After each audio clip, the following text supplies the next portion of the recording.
श्री सीतारामाभ्याम नमः। विश्वामित्र जी ने कहा, चलकर सीता जी के स्वयंवर को देखना चाहिए। देखें ईश्वर किसको बड़ाई देते हैं। लक्ष्मण जी ने कहा, हे नाथ, जिस पर आपकी कृपा होगी वही बड़ाई का पात्र होगा। धनुष तोड़ने का श्रेय उसी को प्राप्त होगा। इस श्रेष्ठ वाणी को सुनकर सब मुनि प्रसन्न हुए। सभी ने सुख मानकर आशीर्वाद दिया। फिर मुनियों के समूह सहित कृपालु श्री रामचंद्र जी धनुष यज्ञशाला देखने चले। दोनों भाई रंगभूमि में आए हैं ऐसी खबर जब सब नगरवासियों ने पाई, तब बालक, जवान, बूढ़े, स्त्री, पुरुष सभी घर और कामकाज को भुलाकर चल दिए। जब जनक जी ने देखा कि बड़ी भीड़ हो गई है, तब उन्होंने सब विश्वास पात्र सेवकों को बुलवा लिया और कहा, तुम लोग तुरंत सब लोगों के पास जाओ और सब किसी को यथा योग्य आसन दो। उन सेवकों ने कोमल और नम्र वचन कहकर उत्तम, मध्यम, नीच और लघु सभी श्रेणी के स्त्री पुरुषों को अपने अपने योग्य स्थान पर बिठाया। उसी समय राजकुमार राम और लक्ष्मण वहां आए। वे ऐसे सुंदर हैं मानो साक्षात मनोहरता ही उनके शरीरों पर छा रही हो। सुंदर सांवला और गोरा उनका शरीर है। वे गुणों के समुद्र, चतुर और उत्तम वीर हैं। वे राजाओं के समाज में ऐसे सुशोभित हो रहे हैं मानो तारागणों के बीच दो पूर्ण चंद्रमा हो। जिनकी जैसी भावना थी प्रभु की मूर्ति उन्होंने वैसी ही देखी। महान रणधीर राजा लोग श्री रामचंद्र जी के रूप को ऐसा देख रहे हैं मानो स्वयं वीर रस शरीर धारण किए हुए हो। कुटिल राजा प्रभु को देखकर डर गए मानो बड़ी भयानक मूर्ति हो। छल से जो राक्षस वहां राजाओं के वेश में बैठे थे, उन्होंने प्रभु को प्रत्यक्ष काल के समान देखा। नगर निवासियों ने दोनों भाइयों को मनुष्यों के भूषण रूप और नेत्रों को सुख देने वाला देखा। स्त्रियां हृदय में हर्षित होकर अपनी अपनी रुचि के अनुसार उन्हें देख रही हैं मानो श्रृंगार रसी परम अनुपम मूर्ति धारण किए सुशोभित हो रहा हो। विद्वानों को प्रभु विराट रूप में दिखाई दिए, जिसके बहुत से मुंह, हाथ, पैर, नेत्र और सिर हैं।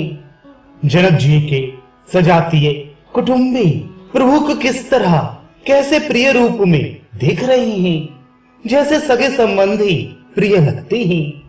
जनक समेत रानियां उन्हें अपने बच्चे के समान देख रही हैं। उनके प्रीत का वर्णन नहीं किया जा सकता।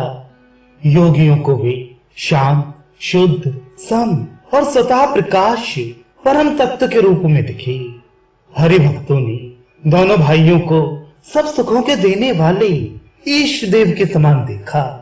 सीता जी जिस भाव से श्री रामचंद्र जी को देख रही हैं, वह स्नेह और सुख तो कहने में ही नहीं आता। उस स्नेह और सुख का वे हृदय में अनुभव कर रही हैं, पर वे भी उसे कह नहीं सकती। फिर कोई कवि उसे किस प्रकार कह सकता है। इस प्रकार जिसका जैसा भाव था उसने कौशलाधीश श्री रामचंद्र जी को वैसा ही देखा। सुंदर सांवले और गोरे शरीर वाले तथा विश्व भर के नेत्रों को चुराने वाले कौशलाधीश के कुमार राज समाज में इस प्रकार सुशोभित हो रहे हैं। दोनों मूर्तियां स्वभाव से ही बिना किसी बनाव श्रृंगार के मन को हरने वाली हैं। करोड़ों कामदेवों की उपमा भी उनके लिए तुच्छ है। उनके सुंदर मुख शरद पूर्णिमा के चंद्रमा की भी निंदा करने वाले उसे नीचा दिखाने वाले हैं, और कमल के समान नेत्र मन को बहुत ही भाते हैं। सुंदर चितवन सारे संसार के मन को हरने वाली कामदेव के भी मन को हरने वाली है। वह हृदय को बहुत ही प्यारी लगती है, पर उसका वर्णन नहीं किया जा सकता। सुंदर गाल हैं, कानों में चंचल झूमते हुए कुंडल हैं, ठोड़ी और अधर सुंदर है, कोमल वाणी है, हंसी चंद्रमा की किरणों का तिरस्कार करने वाली है। भौहें टेढ़ी और नासिका मनोहर है। ऊंचे चौड़े ललाट पर तिलक झलक रहे हैं, दीप्तिमान हो रहे हैं। काले घुंघराले बालों को देखकर भौरों की पंक्तियां भी लजा जाती हैं। पीली चौकोनी टोपियां सिरों पर सुशोभित हैं, जिनके बीच बीच में फूलों की कलियां काढ़ी हुई हैं। शंख के समान सुंदर गोल गले में मनोहर 3 रेखाएं हैं, जो मानो तीनों लोकों की सुंदरता की सीमा को बता रही हैं। हृदयों पर गजमुक्ताओं के सुंदर कंठे और तुलसी की मालाएं सुशोभित हैं। उनके कंधे बैलों के कंधे की तरह ऊंचे तथा पुष्ट हैं। खड़े होने की शान सिंह की सी है और भुजाएं विशाल एवं बल की भंडार हैं। कमर में तरकस और पीतांबर बांधे हैं। दाहिने हाथों में बाण और बाएं सुंदर कंधों पर धनुष तथा पीले यज्ञोपवीत सुशोभित हैं। नख से लेकर शिखा तक सब अंग सुंदर हैं। उन पर महान शोभा छाई हुई है। उन्हें देखकर सब लोग सुखी हुए। नेत्र निमेष शून्य है और पुतलियां भी नहीं चलती। जनक जी दोनों भाइयों को देखकर हर्षित हुए। तब उन्होंने जाकर मुनि के चरण कमल पकड़ लिए, विनती करके अपनी कथा सुनाई और मुनि को सारी यज्ञशाला दिखलाई। मुनि के साथ दोनों श्रेष्ठ राजकुमार जहां जहां जाते हैं वहां वहां सब कोई आश्चर्यचकित हो देखने लगते हैं। सबने राम जी को अपनी अपनी ओर ही मुख किए हुए देखा, परंतु इसका कुछ भी विशेष रहस्य कोई जान नहीं सका।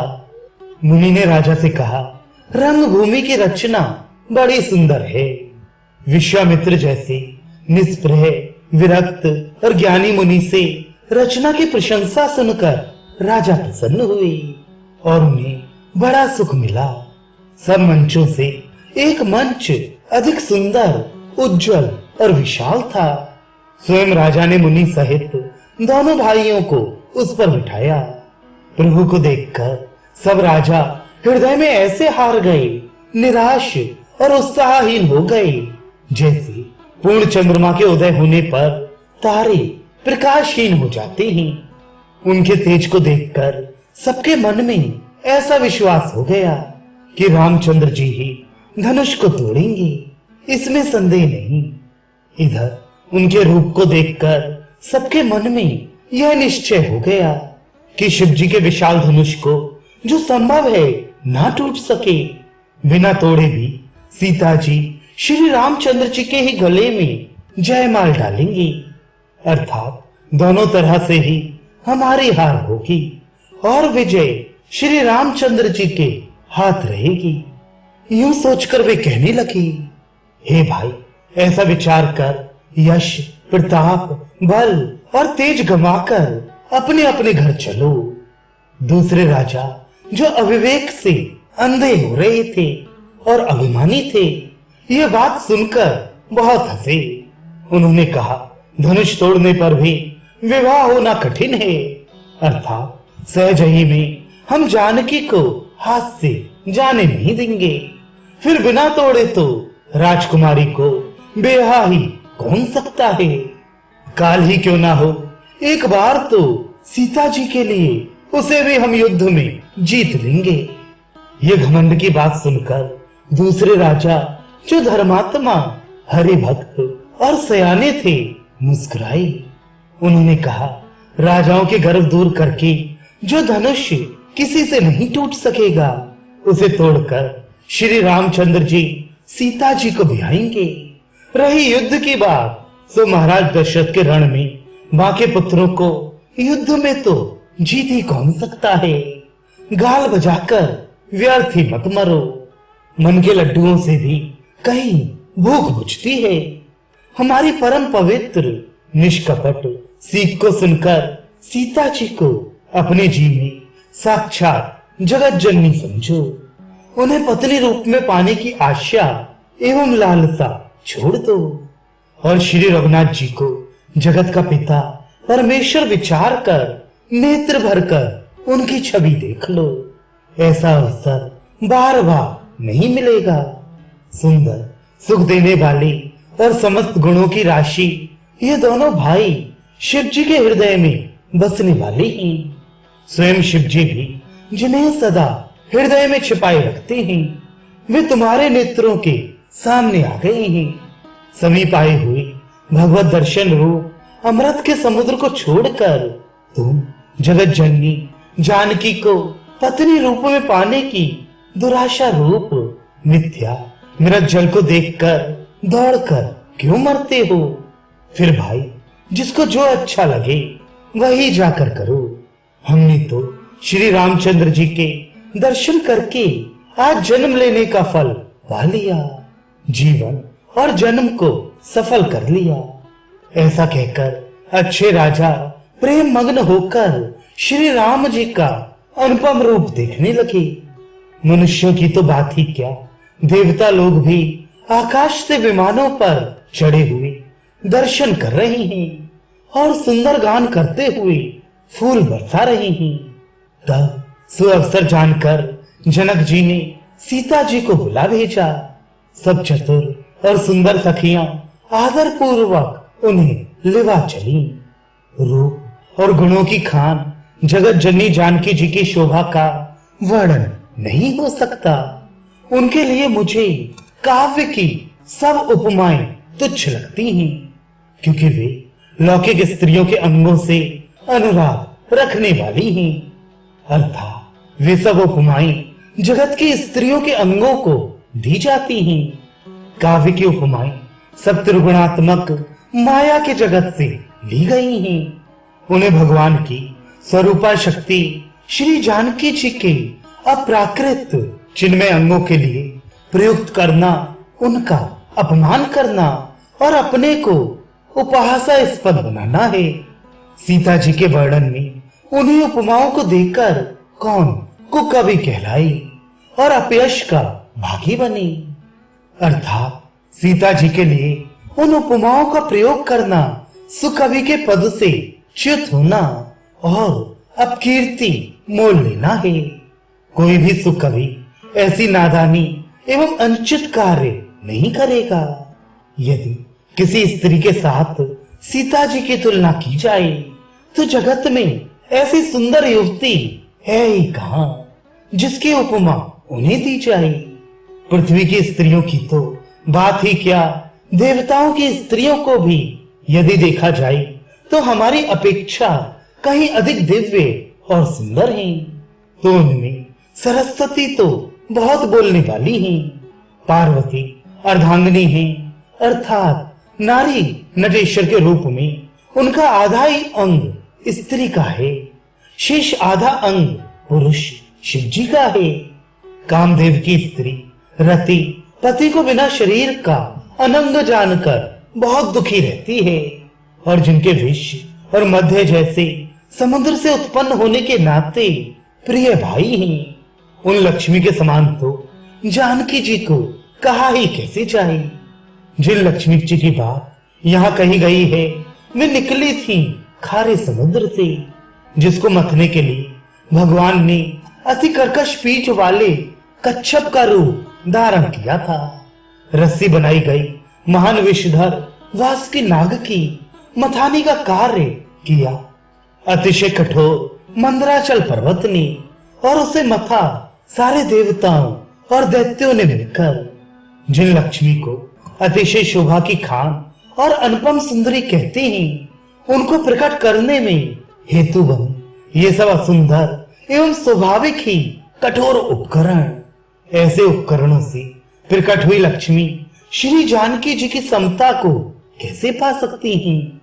हाँ, इसके विपरीत यदि छवि रूपी अमृत का समुद्र हो, परम रूप में कच्छप हो, शोभा रूप रस्सी हो, श्रृंगार रस पर्वत हो, और उस छवि के समुद्र को स्वयं कामदेव अपने ही कर कमल से बथे। इस प्रकार का संयोग होने से जब सुंदरता और सुख की मूल लक्ष्मी उत्पन्न हो, तो भी कभी लोग उसे बहुत संकोच के साथ सीता जी के समान कहेंगे।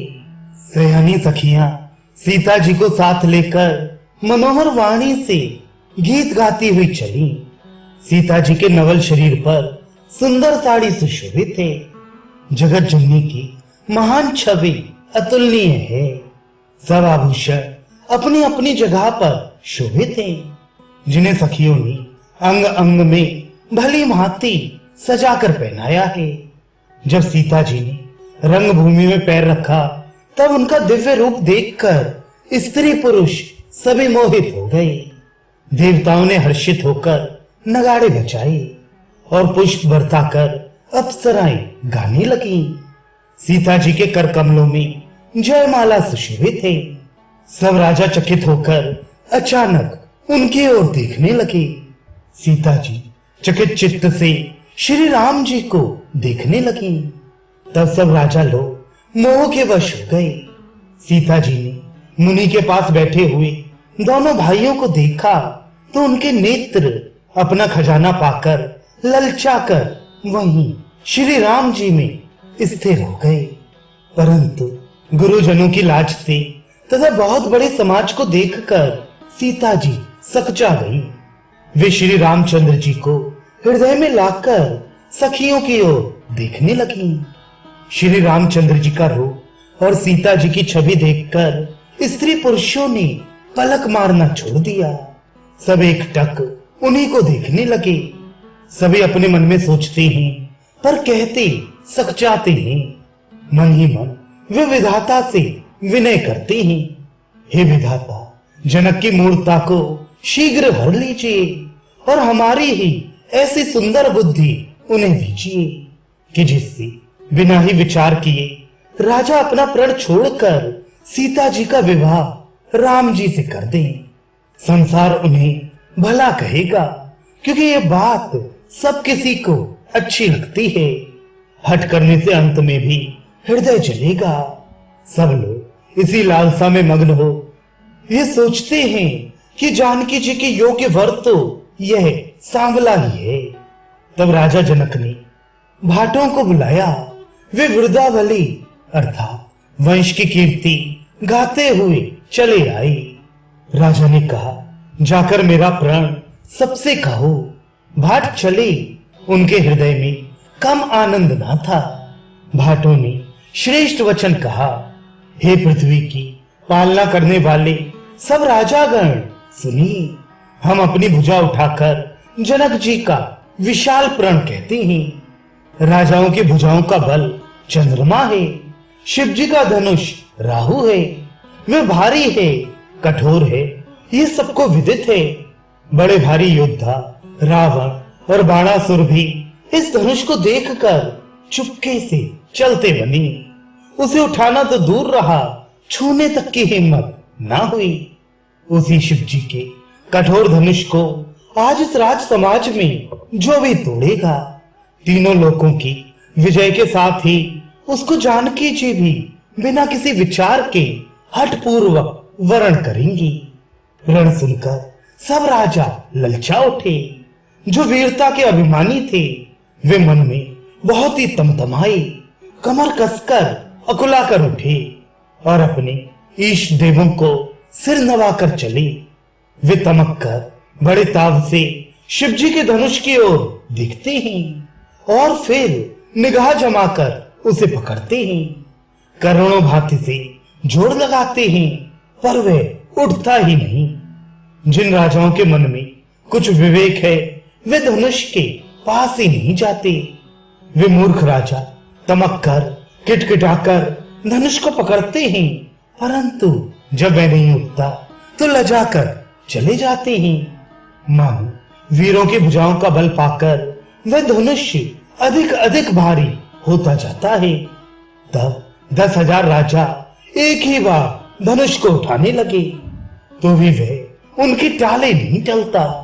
शिव जी का वह धनुष कैसे नहीं दिखता था, जैसे कामी पुरुष के वचनों से सती का मन कभी चलायमान नहीं होता। सब राजा उपहास के योग्य हो गए, जैसे वैराग्य के बिना सन्यासी उपहास के योग्य हो जाता है। कीर्ति, विजय, बड़ी वीरता, इन सबको ये धनुष के हाथों बरबस हार कर चले गए। राजा लोग हृदय से हार कर हतप्रभ हो गए और अपने अपने समाज में जा बैठे। राजाओं को असफल देखकर जनक अकुला उठे और ऐसे वचन बोले जो मानो क्रोध में सने हुए थे। मैंने जो प्रण ठाना था उसे सुनकर द्वीप द्वीप के अनेकों राजा आए। देवता और दैत्य भी मनुष्य का शरीर धारण करके आए तथा और भी बहुत से रणधीर वीर आए, परंतु धनुष को तोड़कर मनोहर कन्या बड़ी विजय और अत्यंत सुंदर कीर्ति को पाने वाला मानो ब्रह्मा ने किसी को रचा ही नहीं। कहीं ये लाभ किसको अच्छा नहीं लगता, परंतु किसी ने भी शंकर जी का धनुष नहीं चढ़ाया। अरे भाई, चढ़ाना और तोड़ना तो दूर रहा, कोई तिलवर भूमि भी छुड़ा ना सका। अब कोई वीरता का अभिमानी नाराज ना हो। मैंने जान लिया पृथ्वी वीरों से खाली हो गई। अब आशा छोड़कर अपने अपने घर जाओ। ब्रह्मा ने सीता का विवाह लिखा ही नहीं। यदि प्रण छोड़ता हूं तो पुण्य जाता है, इसलिए क्या करूं, कन्या कुंवारी ही रही। यदि मैं जानता कि पृथ्वी वीरों से शून्य है तो प्रण करके उपहास का पात्र न बनता।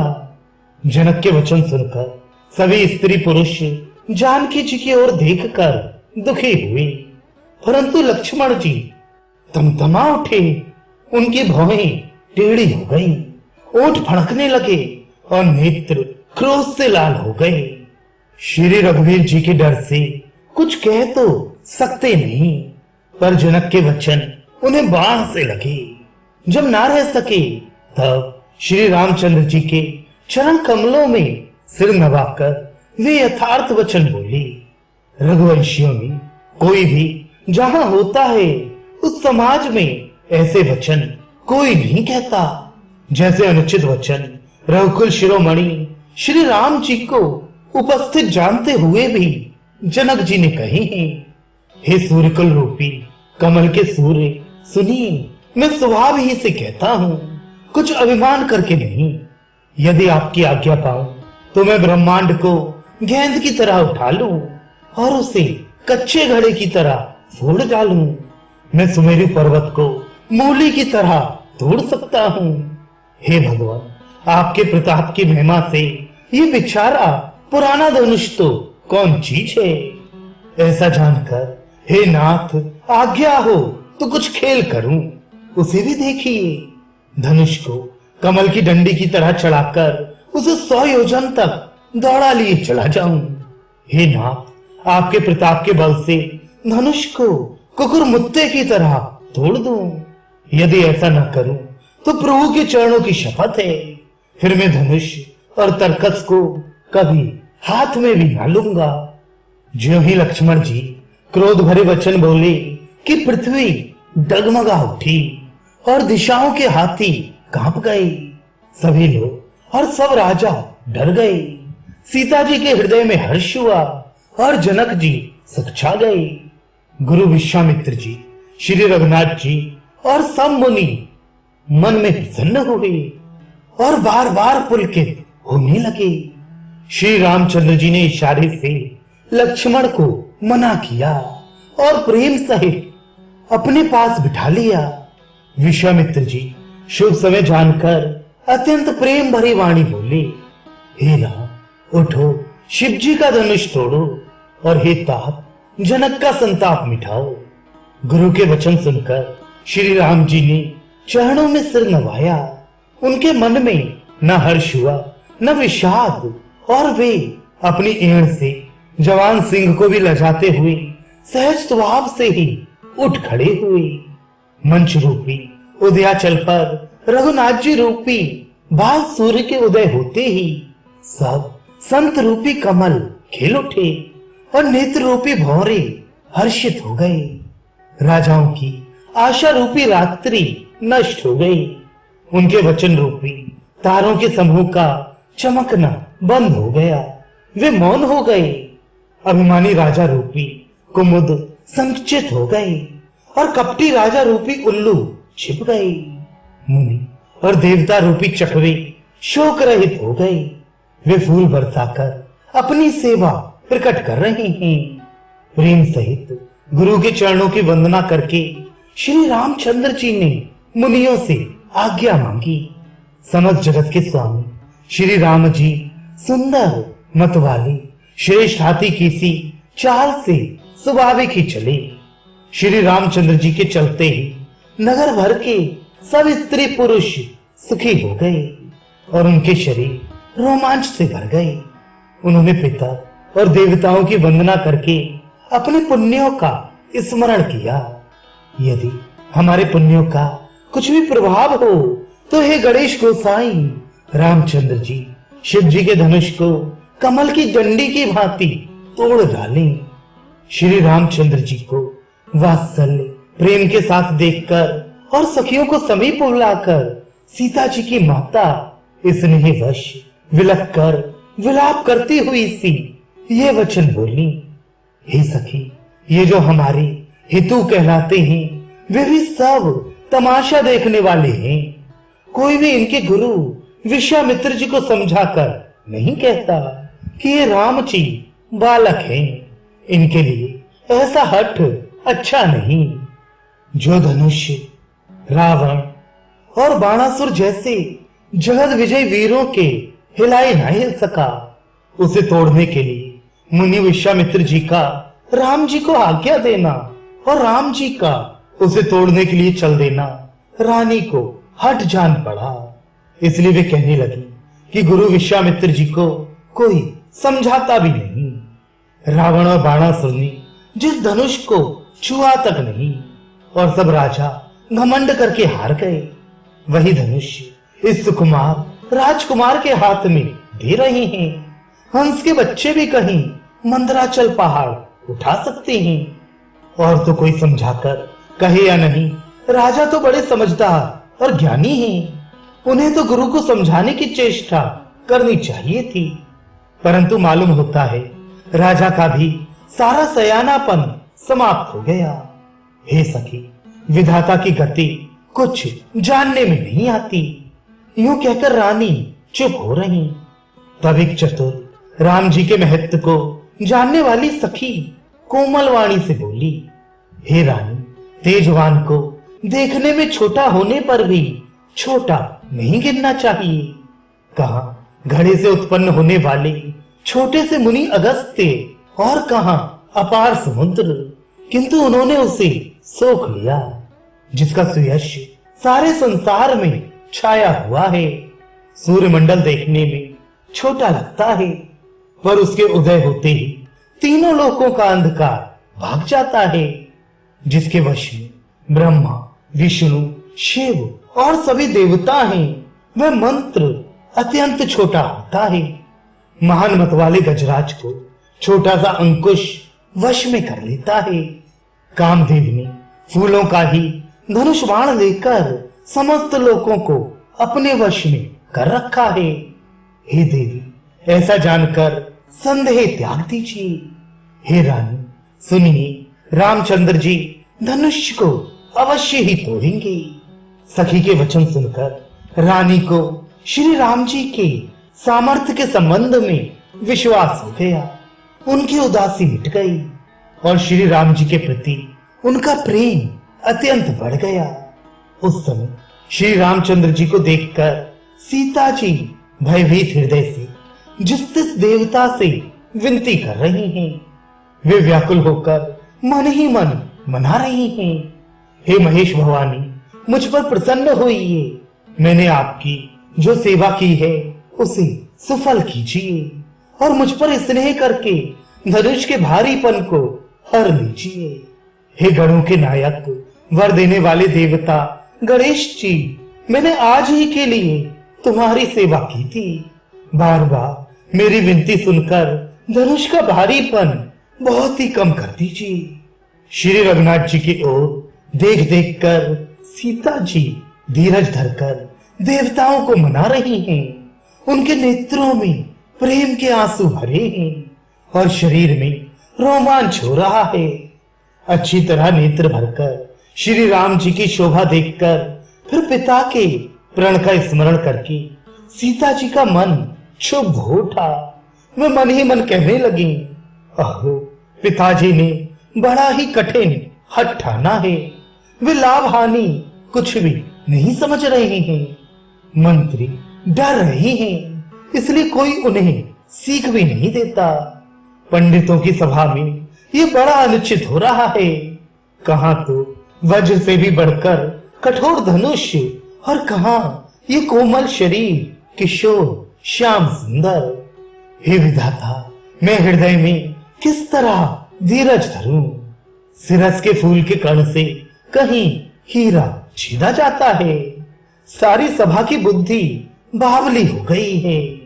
अतः हे शिव जी के धनुष, अब तो मुझे तुम्हारा ही आसरा है।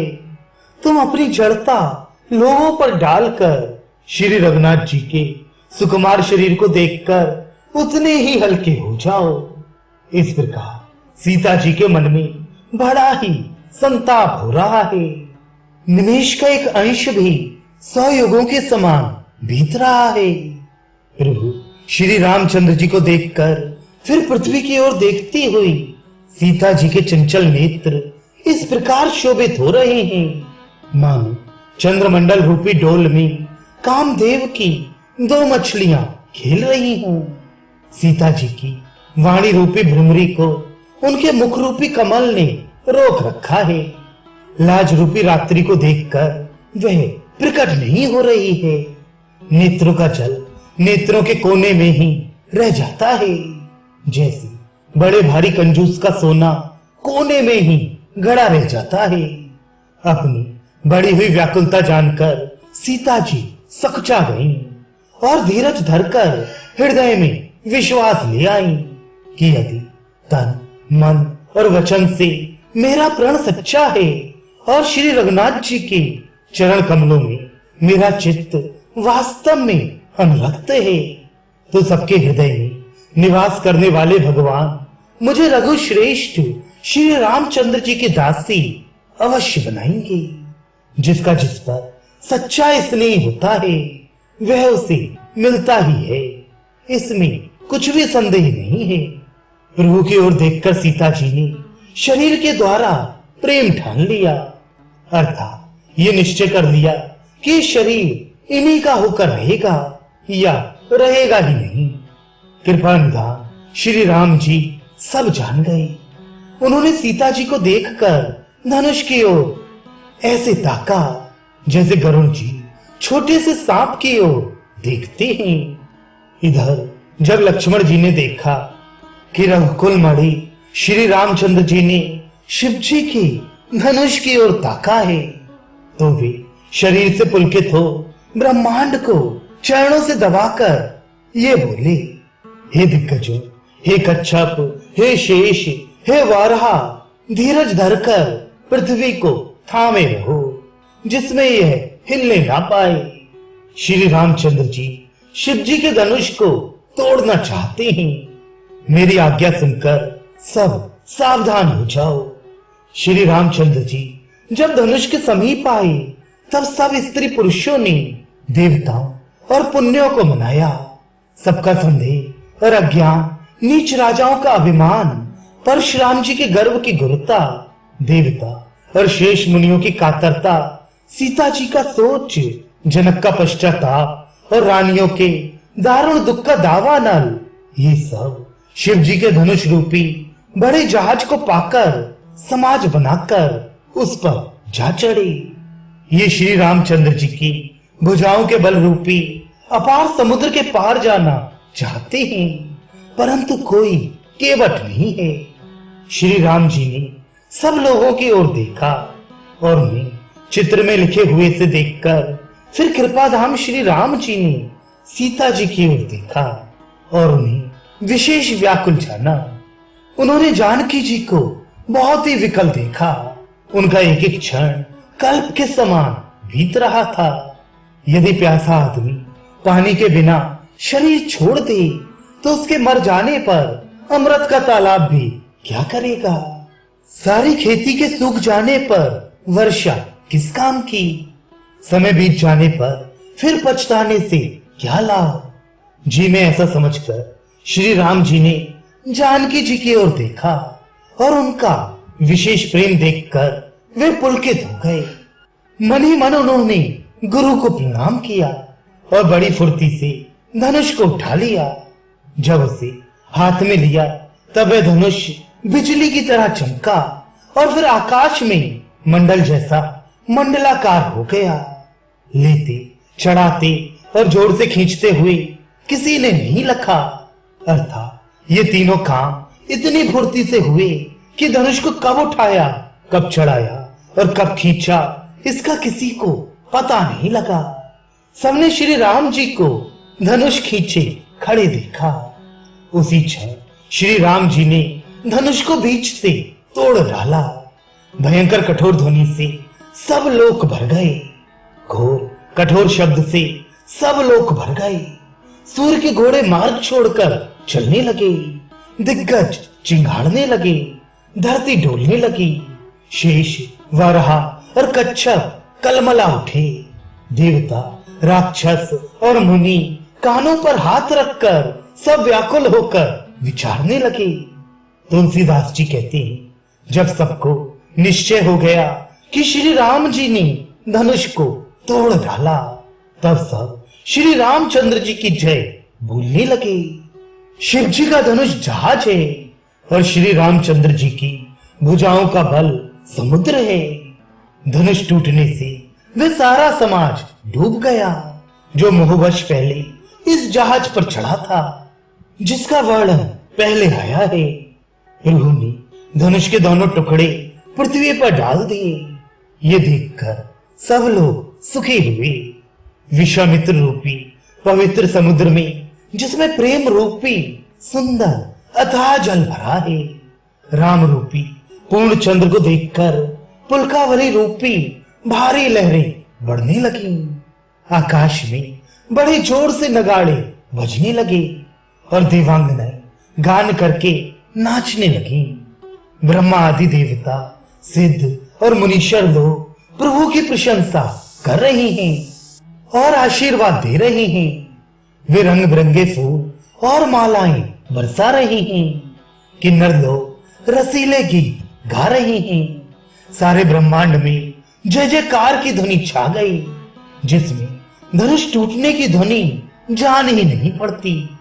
जहां तहां स्त्री पुरुष प्रसन्न होकर कह रहे हैं कि श्री रामचंद्र जी ने शिव जी के भारी धनुष को तोड़ डाला। धीर बुद्धि वाले भाट, मागध और सूत लोग कीर्ति का बखान कर रहे हैं। सब लोग घोड़े, हाथी, धन, मणि और वस्त्र न्यौछावर कर रहे हैं। झांझ, मृदंग, शंख, शहनाई, भेरी, ढोल और सुहावने नगाड़े आदि बहुत प्रकार के सुंदर बाजे बज रहे हैं। जहां तहां युक्तियां मंगल गीत गा रही हैं। सखियों सहित रानी अत्यंत हर्षित हुई, मानो सूखते हुए धान पर पानी पड़ गया हो। जनक जी ने सोच त्याग कर सुख प्राप्त किया, मानो तैरते तैरते थके हुए पुरुष ने था पा ली हो। धनुष टूट जाने पर राजा लोग ऐसे श्रीहीन निस्तेज हो गए, जैसे दिन में दीपक की शोभा जाती रहती है। सीता जी का सुख किस प्रकार वर्णन किया जाए, जैसे चातकी स्वाति का जल आ गई हो। श्री राम जी को लक्ष्मण जी किस प्रकार देख रहे हैं, जैसे चंद्रमा को चकोर का बच्चा देख रहा हो। तब शतानंद जी ने आज्ञा दी और सीता जी ने श्री राम जी के पास गमन किया। साथ में सुंदर चतुर सखियां मंगलाचार के गीत गा रही हैं। सीता जी बाल हंसने की सी चाल से चली। उनके अंगों में अपार शोभा है। सखियों के बीच में सीता जी ऐसी शोभित हो रही हैं, जैसे बहुत सी छवियों के बीच में महाछवि हो। कर कमल में सुंदर जयमाला है, जिसमें विश्व विजय की शोभा छाई हुई है। सीता जी के शरीर में संकोच है, पर मन में परम उत्साह है। उनका ये गुप्त प्रेम किसी को जान नहीं पड़ रहा है। समीप जाकर श्री राम जी की शोभा देखकर राजकुमारी सीता जी चित्र में लिखी सी रह गई। चतुर सखी ने ये दशा देखकर समझा कर कहा, सुहावनी जयमाला पहनाओ। यह सुनकर सीता जी ने दोनों हाथों से माला उठाई, पर प्रेम के विवश होने से पहनाई नहीं जाती। उस समय उनके हाथ ऐसे सुशोभित हो रहे हैं मानो डंडियों सहित दो कमल चंद्रमा को डरते हुए जयमाला दे रही हों। इस छवि को देखकर सखियां गाने लगी। तब सीता जी ने श्री राम जी के गले में जयमाला पहना दी। श्री रघुनाथ जी के हृदय पर जयमाला देखकर देवता फूल बरसाने लगे। समस्त राजागण इस प्रकार सकचा गए मानो सूर्य को देखकर कुमुदों का समूह सिकुड़ गया हो। नगर और आकाश में बाजे बजने लगे। दुष्ट लोग उदास हो गए और सज्जन लोग सब प्रसन्न हो गए। देवता, किन्नर, मनुष्य, नाग और मुनीश्वर जय जयकार करके आशीर्वाद दे रहे हैं। देवताओं की स्त्रियां नाचती गाती हैं। बार बार हाथों से पुष्पों की अंजलियां छूट रही हैं। जहां तहां ब्राह्मण वेद ध्वनि कर रहे हैं और भाट लोग विरुदावली अर्थात कुल कीर्ति बखान रहे हैं। पृथ्वी, पाताल और स्वर्ग तीनों लोकों में यश फैल गया कि श्री रामचंद्र जी ने धनुष तोड़ दिया और सीता जी को वरण कर लिया। नगर के नर नारी आरती कर रहे हैं और अपनी हैसियत को भुलाकर सामर्थ्य से बहुत अधिक न्यौछावर कर रहे हैं। श्री सीता राम जी की जोड़ी ऐसी सुशोभित हो रही है मानो सुंदरता और श्रृंगार रस एकत्र हो गए हों। सखिया कह रही हैं, सीते स्वामी के चरण छुओ, किंतु सीता जी अत्यंत भयभीत हुई उनके चरण नहीं छूती। गौतम जी की स्त्री अहल्या की गतिका स्मरण करके सीता जी श्री राम जी के चरणों को हाथों से स्पर्श नहीं कर रही हैं। सीता जी की अलौकिक प्रीत जानकर रघुकुल मणि श्री रामचंद्र जी मन में हंसे। उस समय सीता जी को देखकर कुछ राजा लोग ललचा उठे। वे दुष्ट, कुपूत और मूढ़ राजा मन में बहुत तमतमाए। वे अभागे उठ उठकर कवच पहनकर जहां तहां गाल बजाने लगे। कोई कहते हैं सीता को छीन लो और दोनों राजकुमारों को पकड़कर बांध लो। धनुष तोड़ने से ही चाह पूरी नहीं होगी। हमारे जीते जी राजकुमारी को कौन ब्याह सकता है? यदि जनक कुछ सहायता करें तो युद्ध में दोनों भाइयों सहित उसे भी जीत लो। ये वचन सुनकर साधु राजा बोले। इस निर्लज्ज राज समाज को देखकर तो लाज भी लजा गई। अरे तुम्हारा बल, प्रताप, वीरता, बड़ाई और प्रतिष्ठा तो धनुष के साथ ही चली गई। वही वीरता थी कि अब कहीं से मिली है। ऐसी दुष्ट बुद्धि है, तभी तो विधाता ने तुम्हारे मुखों पर कालिख लगा दी। ईर्ष्या, घमंड और क्रोध छोड़कर नेत्र भरकर श्री राम जी की छवि को देख लो। लक्ष्मण के क्रोध को प्रबल अग्नि जानकर उसमें पतंगे मत बनो। जैसे गरुड़ का भाग कौवा चाहे, सिंह का भाग खरगोश चाहे, बिना कारण ही क्रोध करने वाला अपनी कुशल चाहे। शिव जी से विरोध करने वाला सब प्रकार की संपत्ति चाहे। लोभी लालची सुंदर कीर्ति चाहे। कामुक मनुष्य निष्कलंकता चाहे तो क्या पा सकता है? और जैसे श्री हरि के चरणों से विमुख मनुष्य परम गत मोक्ष चाहे। हे राजा, सीता के लिए तुम्हारा लालच भी वैसा ही व्यर्थ है। कोलाहल सुनकर सीता जी शंकित हो गईं। तब सखियां उन्हें वहां ले गईं जहां सीता जी की माता रानी थी। श्री रामचंद्र जी मन में सीता जी के प्रेम का बखान करते हुए स्वाभाविक चाल से गुरु जी के पास चले।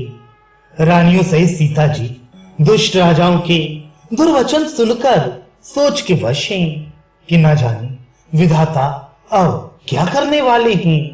राजाओं के वचन सुनकर लक्ष्मण जी इधर उधर ताकते हैं, किंतु श्री रामचंद्र जी के डर से कुछ बोल नहीं सकते। उनके नेत्र लाल और भौहें टेढ़ी हो गईं और वे क्रोध से राजाओं की ओर देखने लगे। मानो मत वाले हाथियों का झुंड देखकर सिंह के बच्चे को जोश आ गया हो। खलबली देखकर जनकपुर की स्त्रियां व्याकुल हो गईं और सब मिलकर राजाओं को गालियां देने लगी। उसी मौके पर शिव जी के धनुष का टूटना सुनकर भृगुकुल रूपी कमल के सूर्य परशुराम जी आए। इन्हें देखकर सब राजा चकचा गए, मानो बाज के झपटने पर बटे छिप गई हों। गोरे शरीर पर विभूति भस्म बड़ी भव रही है और विशाल ललाट पर त्रिपुंड्र विशेष शोभा दे रहा है। सिर पर जटा है, सुंदर मुख चंद्र क्रोध के कारण कुछ लाल हो आया है। भौहें टेढ़ी और आंखें क्रोध से लाल हैं। सहज ही देखते हैं तो भी ऐसा जान पड़ता है मानो क्रोध कर रहे हैं। बैल के समान ऊंचे और पुष्ट कंधे हैं, छाती और भुजाएं विशाल हैं। सुंदर यज्ञोपवीत धारण किए, माला पहने और मृग चरण लिए हैं। कमर में मुनियों का वस्त्र वलकल और 2 तरकस बांधे हैं। हाथ में धनुष बाण और सुंदर कंधे पर फरसा धारण किए हैं। शांत वेश है, परंतु करनी बहुत कठोर है।